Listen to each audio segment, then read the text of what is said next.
All right. Wrapped up that last set with the American Indians. That was Journey Cumbia. Santa Pachita in there, Se Nubla, Chicha with La Danza de los Jaguares. Calexico in there started off the set with Cuatro. So, that wraps up our recorded portion of Locals Only. Up next, Little King playing live in Studio 2A. Now I have to remember how to do it, though. That's the important thing. Okay, take it away, live in Studio 2A.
Is a work of art.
My good name, Santa Q. of a crime against the trust of you. And I could beg for mercy morning and night, but the grace of your love has taken flight. And what it is, things will be the same. It is what it is. There's no one else to blame. Take a look around. It is what it is. My good name.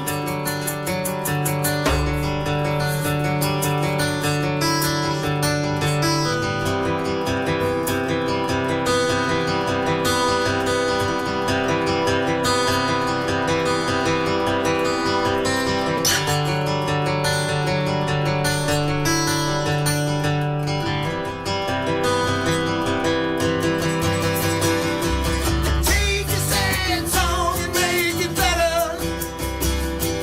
Take a sad song and make it bright. Take a sad song, it's what this is. What it is. Hey.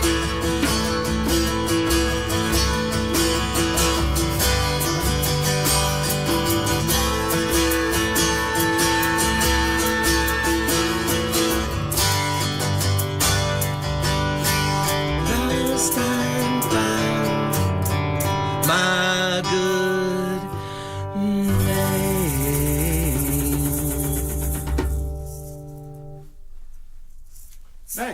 Nice. Welcome, gentlemen. Thank you for having us. Oh, of course. It's our pleasure. You're tuned to 91.3 KXCI Tucson. This is Locals Only. I'm Rusty, joined by Little King. That was really great, gentlemen. Thank you. That's it's a couple older songs. That last one's from 2008-ish. It's called Mea Culpa, which is my bad. Sure. Is what it is. And I guess that's sort of the gist of the song. It's like it's my open apology to the person at the time who clearly deserved an apology. Yeah, we've all been there. We've all been there multiple times, but like part of the progression is trying to learn from our mistakes. We make music, we write about them, we process the, whatever the trauma is, external and internal, and then we kind of move on. So, yeah, it's all, gosh, I mean, you turn around and these songs that you feel like you just wrote are like 18 years old now. It's crazy. That's wild. Yeah. That's wild. Well, so let me have you introduce yourselves. Sure. So you guys are Little King. There are two of you here right now. Tell me who you are and what you're doing in Little King. Yeah, so people get a sense of it. Yeah, I'm Ryan Rosoff. I am... actually, the name Ryan means Little King in Gaelic. So way back in the day when I was first starting this band in 1996 in Texas, I was looking for a band name, and there was a lot of Lil this and a Lil that for all the hip hop in the 90s. So I thought I would kind of make fun of myself and all of it in particular. So yeah, Ryan means Little King. So that was it. And yeah. Well, my name is Tony, and I play drums in Little King. Actually, my name is Antonio, and we've been playing for, like 2 years now? Yeah, something like that. I don't know. Tony's the latest drummer in a long line of Little King drummers. Hopefully he won't be Spinal Tap and spontaneously combust and leave a green globule on his seat like all the other guys have. Don't worry about it, Tony. I got you. I'm hopeful that we're the hex not is having off. Yeah, we're good. no spontaneous combustion in Studio 2A. There's kind of a rule. It's a standing rule that we have. Clean up on aisle, in room 2. Studio 2A, indeed. Yeah. Well, so tell me, Ryan, how long have you been playing music? Because you talk about you've written a song like for 18 years ago. Yeah. So how long have you been doing this? Goodness. I mean, I've been playing guitar going on for years. I mean, a long time, as long, you can imagine. But the first Little King album came out in 1997. So we're essentially going on tour, in the next couple of weeks, and we're sort of celebrating 30 years of Little King making music. And so 8 albums through the course of those 29 years. A couple singles as well, 3 singles, and then one, of course, that just dropped tonight, like about 20 minutes ago, called Opus Perfecit, which I know we'll be talking about in a little bit. But I basically been doing this nonstop for 30 years, with interludes of having to work and being a responsible parent and being a responsible human and not going on the road for 6 months at a time, as much as sometimes that felt like the right thing to do. But we've had to kind of balance out with being irresponsible, and particularly in my case, being a parent of 2 kids. So They're grown now, 20 and 30. It's a little bit easier to kind of function as a quasi full-time musician, I would say. Living here in Tucson for the last 6 years, and then came here originally in 1990 from Seattle. So making music for a really long time, but really as Little King, it'll be 30 years in November of this year. Wow, congratulations. That's an amazing thing. It blows your mind. I mean, as we get older, right, time goes more quickly. Mm-hmm. The passage of time is, in all aspects, it's a relative equation, right?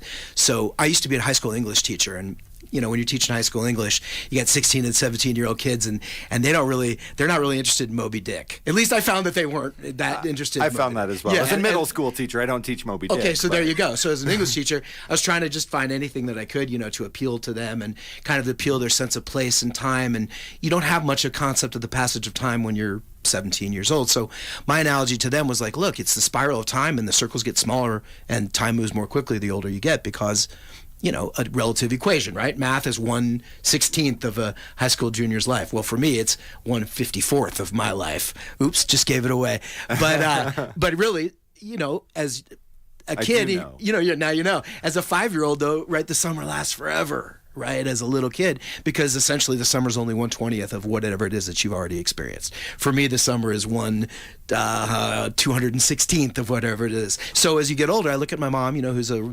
robust 82. I mean, I can't even imagine what the passage of time is for someone in their 80s. It must just be like the blink of an eye, and here we are. Yeah, that's a fair thing. You and I are about the same age. Our parents are about the same age. My dad, I think about that. He's 84, 85 now. And he talks about, he's like, I blink and the day is over. Yeah. Like I barely get out of bed. And it's interesting to me. I think there's something when we've experienced something a lot, it does go faster, right? And Yes. so when we've experienced life faster, it does. I think that's a really interesting point you have with the Right. Circles. I've been, since I was a kid, for whatever reason, however the wiring in my brain is, I've always been very acutely aware of the passage of time. Even as a teenager, I wanted to maximize my time and leave a legacy behind, leave something behind that would represent whatever was going on at any given time. So over 30 years, I made an album when I was 24, I made an album when I was 27, I made an album when I was 33, whether it was a divorce or a change of job or another divorce or another change of job or the birth of children. To me, the music has become over time these little mileposts along my sort of linear timeline of what I've done. So I don't always love everything that I've done in the past. I try not to revisit my old catalog too much. Although when I'm writing music, I revisit it a lot because I want to make sure I'm not being super redundant and repeating phrases and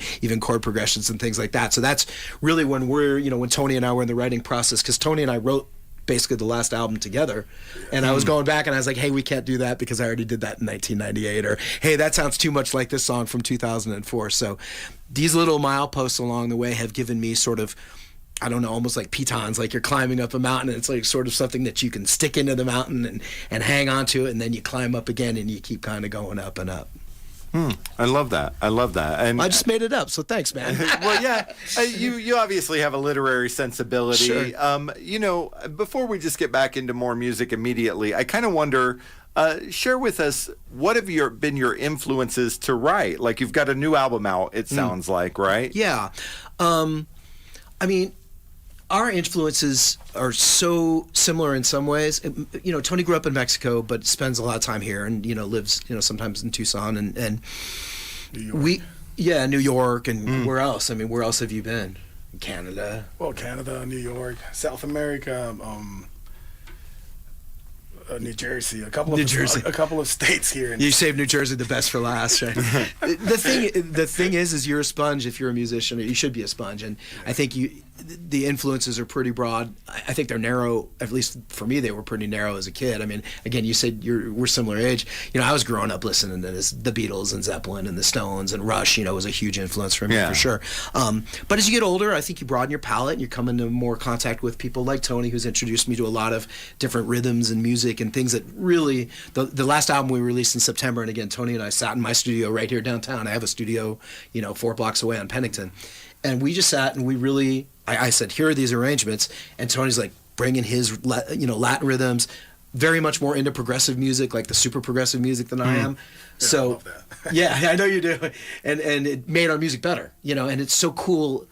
I write a lot of the music and I write all the words myself, but they really don't take shape and form until you bring them and put them in the hands of somebody else who comes from an entirely different background, whether it's musical background or life background or whatever it is. And that's, I think, part of the passion that we share is like the collaboration of it makes it so cool, you know? I love that. Yeah. I love that. Just to reset, you're tuned to 91.3 KXCI. I'm Rusty. Locals only is what you're listening to. I'm here with Little King, which is Ryan, and I wrote it down. Antonio, thank you.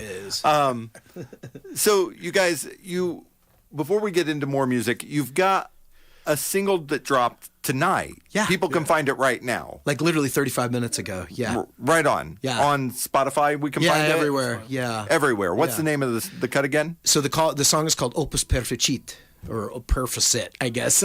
I'm not fluent in Latin, but Opus Perfecit essentially means he completes the work. And the song was written, over the last 3 or 4 months, and walking up to my studio, I live kind of near Sabino Canyon, so my commute's fairly, substantial every day. And I'm down here 5 or 6 days a week, driving downtown. It's about a 30, 35-minute commute. I typically am on my motorcycle. I usually ride in and ride home.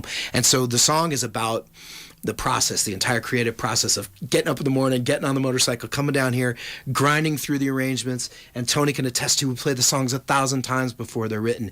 You're trying these in every time signature, every meter, every different key, just to try and find the magic in there somewhere. And you don't know it until you've kind of got it. But in my experience now, over all this time, you sort of find it. So the song is really about the creative process. It's really for all artists. I've played it for some of my musician friends here in town and abroad, and they all really relate to it. It's like, gosh, it really kind of encompasses what I feel like the grind of creation and editing and re-editing and the pain of actually like finally saying, he completes the work. Opus Perfecit. This is done. It's time to put it out in the world, because it's never really done. But what I've reconciled over all of these years, over 30 years, what I've reconciled the fact is that even if it's not totally done, you cut it in the studio, you play it live, and that's where you give it a chance to kind of morph and change. I love that. Yeah. I love that. That's just brilliant stuff. I mean, this is anybody listening right now. If you're a young person listening right now, this is musicology and art 101. I mean, this is basically maybe 201, dude. But what you're doing is you're telling people. I mean, you're laying it out there, and I think for young people, especially if you're listening, I think this is really great to hear about how your music evolves. Yeah. And it evolves not just when you are putting something together, but when you're working with somebody else like Tony, or when you're doing it live and doing it in front of people, it changes then too. Oh, it changes so much live. And the third member of the band, and we're remiss in not mentioning him before, is David Hamilton. And Dave and I have been friends for a long time. He is an amazing musician. I mean, I don't use that term lightly. He plays bass for us, but he used to play cello on couple of my previous records. He also plays piano on Opus Perfecit. So in the new song, he's actually switching between bass guitar and piano. And he brings another set of musical influences and background. He plays in a very popular funk band in Texas as well. He is the director of an entire school district choir and orchestra. So he has a very classical training as well as some kind of funk, and he's a similar age to us as well. So boy, when the three of us got together, coming from these very disparate, sort of seemingly disparate influences, and then all of a sudden it's like, oh no, they're not disparate at all, they're really right along the same track. And it came together in all of my time of making music, in the 30 years of doing this was by far the most fun process, the easiest process, and we really love each other, I think, as human beings too. And there's no addiction issues in this band, which is a massive blessing for all you youngsters out there. When you're interviewing your band members and you're trying to find your guys and your gals, it should be one of the first questions, to be honest with you, because it'll derail every dream you have if you're dealing with people who are much more interested in having a good time after rehearsal than the actual rehearsal itself. Yes. I've seen that happen a bunch in live. I've hung around a lot of artists. I've been there. I've been there myself. We've been there. Yeah. I mean, we fortunately came through the other side of it in one piece, but I mean, it was tenuous for a minute. Yeah. Well, this is just fantastic. Ryan, Tony, Little King is your act. Real quickly, you've got a show coming up. We do. Yeah. Let's just let people know about that, and then we'll get into more music. Sure. So we have a show Sunday. Yeah, Sunday, July 12th at the Brick Box, which is right around the corner. We haven't played there before, so this is our first time. We haven't played a ton of shows in Tucson. We're on the road all the next 2 weeks, so this is our quasi homecoming show, which is always super fun. All the buddies and family and friends come out of the woodwork. Play with a couple great local bands. My buddy Ray's band, the Crown Syndicate, as well as my friend Jeff. He's got a band called Zold.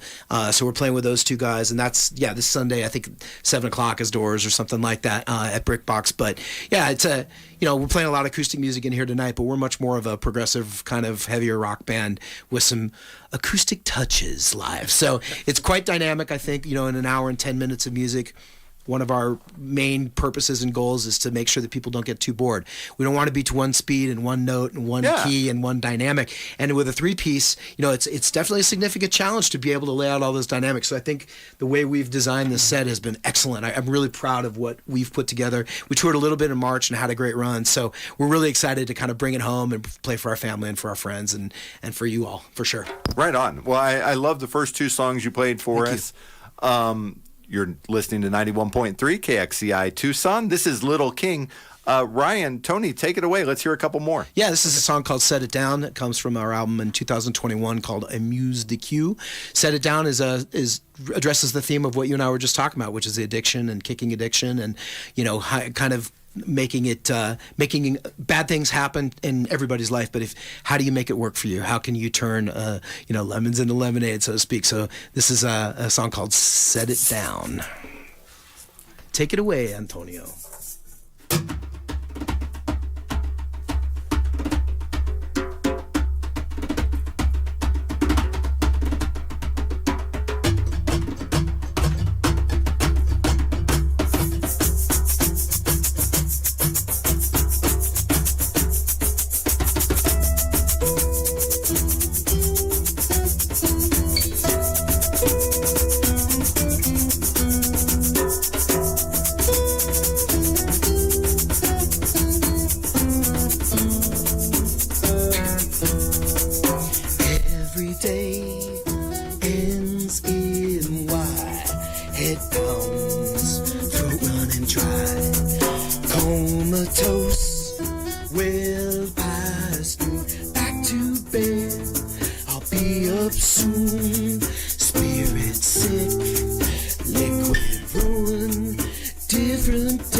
Please. Please take my keys.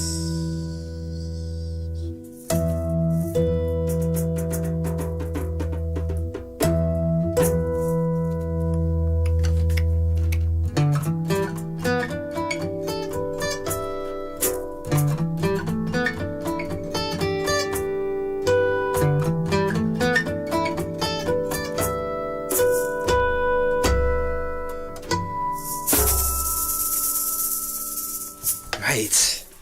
And one more for you. This is the last song on our new album.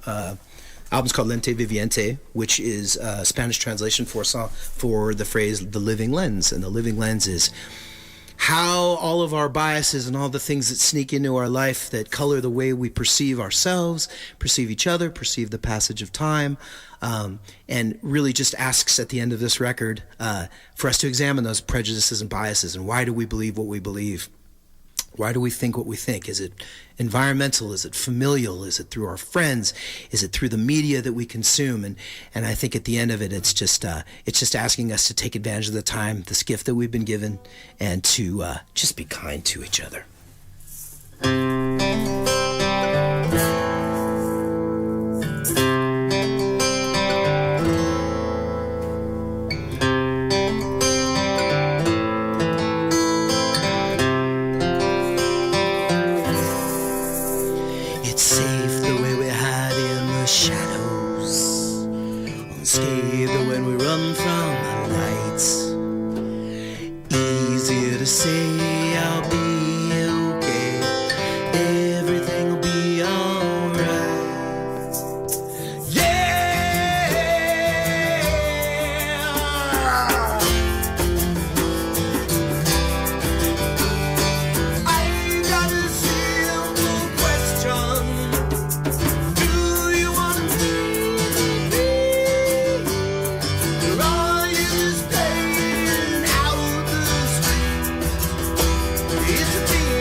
Thank you. That was great, you guys. Appreciate it, man.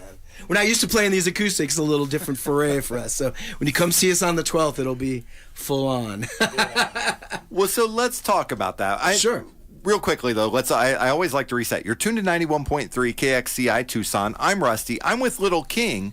They have a show this Sunday night at Brick Box Brewery. Yes. And right now you've been, like you said, you've played 4 acoustic songs for us, but I've seen your music videos. This is not typical for you guys at all. It is not. But So what's a show like for Little King? What am I going to see when we come? Well, it's mostly like a rock show, you know, with the full drum set, bass, electric bass guitar, and guitar set, power trio. yeah, we're big fans of 3 pieces. I'm a huge Rush fan, and the Police, and even ZZ Top. We go back, and I like the dynamic of a 3-piece. I like the challenge of a 3-piece as well. So there's a lot going on stage, but I think you can expect the full rock show with dynamics. People always ask us like, what kind of music do you? And I'm like, I mean, you tell me. I guess the best descriptor that I've ever heard, or the one that I embrace at least the most, is dynamic rock. I think we go from the heaviest of the heaviest to the lightest of the light, and all points in between. And again, with the purpose of keeping people entertained, of course, an hour, not one speed, not one volume, not one not one kind of vibe all the way through, not one key. Like a roller coaster. It's kind of a little bit like a roller coaster. I think the dynamics of music. I love metal, like I love heavy bands, I love acoustic rock, I love a lot of those. But I tend to lose focus after 15 or 20 minutes sometimes if everything's at the same volume and the same speed and the same 100%. key. And that's not the music that I grew up on. I'd like to think of it as listening to Little King Radio on shuffle live. I think that's as good a description as any. So that's what you can expect. But certainly I think we're all competent musicians and we all love playing with each other, and everybody who sees us really gets that vibe off stage. We're happy people, for sure. You've got a literary sensibility. You're former English teacher, still an English teacher? Very former. Yeah, Okay, very I former lasted English 2 years. I admire the rest of you stuck it out. Wow. Dave, our bass player, is a teacher too, and it's just I did 2 years in the hole. Fair enough. No, I get it. Not for everybody, for sure. It's not. But I do get a sense. I mean, you're very professional here in seeing what you guys do. Just in talking about how you put your songs together.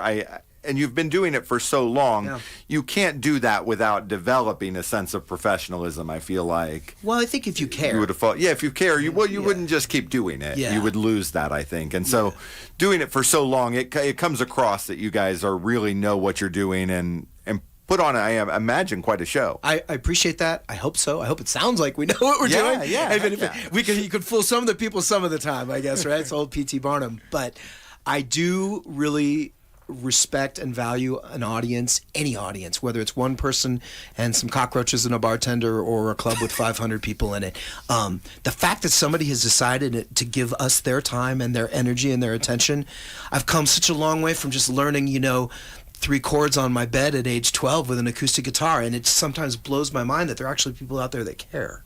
And I will never, ever take that for granted. I think it's just amazing. It blows my mind that people actually want to come hear us, see us, find our music online, download it, read the words. It moves me. It moves me profoundly. And I don't think that in a live setting we'll ever take that for granted. One person, 1,000 people, it'll always be the same delivery. And that delivery is with precision and passion and love and kindness and concern and care and appreciation for our audience, I think, more than anything. Wow, that's really fantastic. I mean, as somebody I've been to all the different shows, right? Like at this point in my life, I've seen hundreds of shows. All of them. I have been to all of them, and my favorite things are almost the ones where maybe not that many people turned out on a Tuesday night, but man, the band still is there, and they recognize like what you're talking about. When people turn out and come to see your show, it's great that you really care and put that out there. Well, we have a blast in rehearsal. I mean, that's how you know you're doing what you want to be doing. When there's literally 0 people, I love playing the guitar in my bed still, after 40 years of doing, playing guitar. There's something about finding musicians like Tony and like Dave who share that same sort of inner, that fire that burns regardless of audience or regardless of what the medium is, even if it's, visual art or just food, because Tony's a professional chef too, as a trained chef. And I feel so blessed, at this point in my career at age 147, to have found people who really share that similar passion for it. We hear it over and over again when we play live. People feel it. They hear our music and they feel it. This is not being mailed in, and that's really, really important to me. And we're evolving always. This new song that just came out, Opus Perfecit, it's a departure. It's an acoustic song with piano and bass. There's literally no drums other than a couple timpani hits in there. And it's just another evolution of the things that keep us interested. And we feel like if we're keeping ourselves interested as musicians, that hopefully our audience will follow along and be as interested in what we're doing as we are. Yeah, no, I think that comes across. And just the amount of effort you put into each song and the way you perform. I've just absolutely loved watching you guys. I appreciate it, man. Thank you. Yeah, this is the coolest thing I ever get to do almost. Is like hang out with musicians and get my own show. Yeah. So super, super great that you guys have joined us here today. We don't have a lot of time left. Yeah. Where can people find your music right now? I know my friend Nikki was here earlier, and she made like your music video. I saw that. That's mind-blowing stuff. She's done a couple of them. She did the one at the Pima Air Museum. That's the one. Yeah, it's called Bombs Away. That was from 2021, and that was when Nikki and I met for the first time, really. And I love her. I mean, how do you not? How do you not again, a real person? Yeah, she's the best. But our website is the touchstone for all that we do. So it's Little King Tunes, like TUNES, like songs, not like cartoons. So littleKingTunes.com. All the social media madness is at Little King Tunes as well. So if you remember that, you can find everything, and that's Spotify and Apple and YouTube and not Tic Tac. Okay, fair enough. No Tic Tac for Little King. No Tic Tac yet. I mean, maybe my kid will set that up. But no, for now, we're pretty easy to find. If you just look up Little King Tunes, you'll get all the last basically 7 albums plus the new song. Right on. Yeah, 8 albums out now over the course of 30 years. There's a show on Sunday at Breakbox Brewery. Little King has been our guest. We're going to play a recording of your song that you've been talking about. Yes. Do you want to set that up? We've got like a minute to set it up. Sure. So this is literally the world debut of this song. We have some wonderful publicists that work for us, one in the UK and one in Canada, and they do an amazing job of getting our music out to the world. I think 185 countries is what the last album was streamed in, and that's again mind-blowing when you're on your bed at age 12 playing your music and someone in Azerbaijan's downloading your album. It's pretty cool. But again, this song was just a one-off single. We wanted to release something before we went on the road, something to mess around with live too. So it's just, this song is just about the grind, man. It's about the artistic, the push and pull and the struggle of being an artist and completion versus editing and re-editing and fine-tuning. And as you mentioned, I'm literary and I'm a writer, and I was trained as as an English major and a creative writing major, and it's just finally getting to that point where he completes the work. This is done. So this song just got released at 9:00 Tucson time to the world. So yeah, literally, I don't think anybody's probably heard the song, certainly on the radio until right now. So we certainly appreciate KXCI and the great work you guys do. This is home. Tucson's home. We love it, and you guys are a huge part of the fabric of what makes this city special. So I appreciate you. I love KXCI. It's such an important part of Tucson. And this show, Locals Only, getting to have Little King on here today, or any of the number of acts that we have, is just an amazing thing. Yeah. Well, let's go ahead and play that cut, and then we'll go on to the next show, which is Night Interlude with Danae. Thank you, Little King. Thank you, Ryan. Thank you, guys. Thank you, Tony. Thank you. Thank you.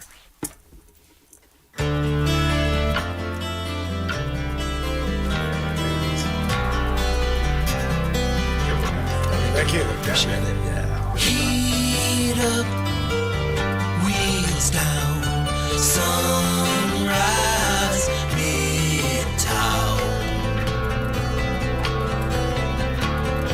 He completes the work, he demeans its worth. When they hear him sing, they'll feel everything.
high.